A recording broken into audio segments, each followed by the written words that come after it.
This is an informative speech by Jason Gunberg on insects. Where would we be in this life without insects? I mean, we couldn't live without them. Bees control basically our whole life. They would not be able to pollinate. Plants can pollinate themselves, but not as good without some bees and other insects too. As you can see here, you got bees that pollinate different plants.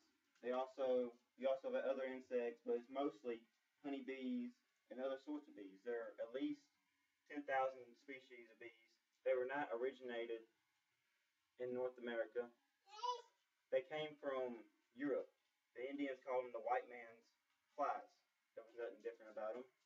I mean, they changed up the whole entire life over here. Does anybody know what can lift over 100 pounds of its own? I mean, 100 times its own weight, or live without its head? Insects.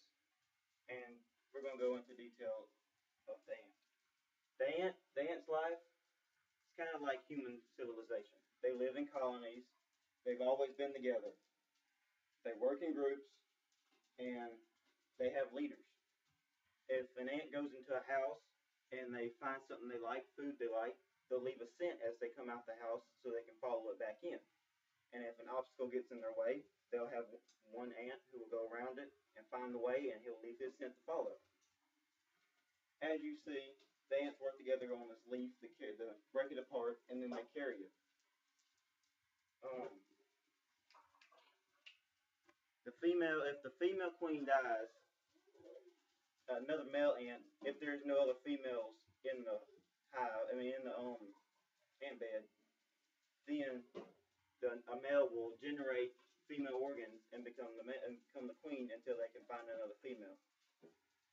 That is very, very great in my opinion, because humans could not do that themselves. We would, if all females would fall off, we would not be able to. But the survival of the ant is very, very great. There's an ant out there called the slave maker ant. It will go into other ant beds and find what they want, and then turn them ants into slaves for themselves. And their eating habits, normally sweet stuff or leaves, whatever they can get.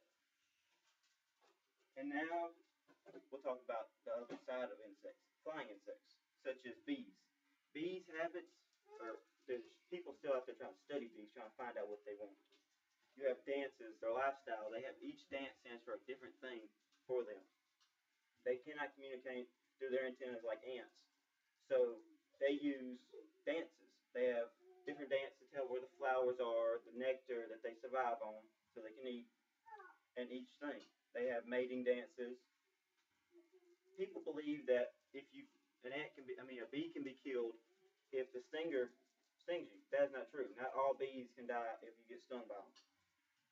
Only bees that will sting you are female ants too. Uh, I think it was Albert Einstein who quoted that human civilization would not last 3 months if it was not for bees, because they pollinate our farms and different things. So I've let y'all know about how we can survive and what lets us survive. And who do y'all think is the superior species on this planet? Thank you.